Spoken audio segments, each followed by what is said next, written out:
Hello friends, இன்றைக்கி நான் ஒரு மினி ரெசிபியோடு தாங்க வந்திருக்கேன். என்ன ரெசிபின்னு கேட்டிங்கன்னா, நம்ம கார்னை வந்து வேக வச்சு சாப்பிடுவோம், இல்லைனா பெப்பர் சால்ட் போட்டு சாப்பிடுவோம். இப்படி தாங்க சாப்பிட்ருக்கோம்.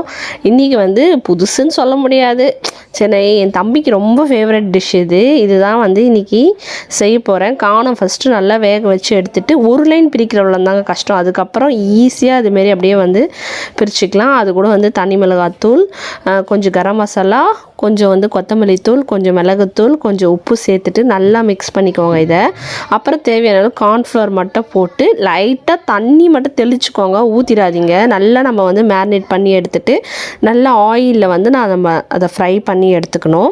இது வந்து வெந்துச்சான்னு எப்படின்னா இது வந்து ரொம்ப கிறிஸ்பியாக இருக்கும்.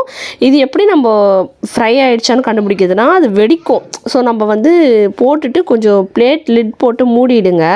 அப்போ தான் வந்து மேலே அடிக்காமல் இருக்கணும். எண்ணெய் வந்து தெறிக்க ஆரம்பிச்சிடும். எல்லாம் நம்ம பொரிச்சிட்டு ஃபஸ்ட்டு வந்து பேப்பரில் போட்டு எடுத்துக்கலாம். அப்புறம் இன்னொரு பவுலில் சேர்த்துட்டு வெங்காயமும் கொத்தமல்லியும் தான் இதில் வந்து டாப் நாச்சாக இருக்கும். கண்டிப்பாக அதை சேர்த்து நல்லா ஒரு குலுக்கிட்டு சாப்பிடுங்க.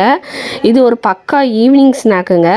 நீங்கள் வந்து ட்ரை பண்ணிவிட்டு கண்டிப்பாக சொல்லுங்கள். இது என்னோடய தம்பிக்கு ஃபேவரட் பிடிக்கும். ஃபஸ்ட் செஞ்சப்போ அவனுக்கு ரொம்பவே விருப்பப்பட்டு சாப்பிட்டான். அதுக்கப்புறம் நான் இங்கே வந்து அது செய்யவும் டைமே இல்லைங்க எனக்கு.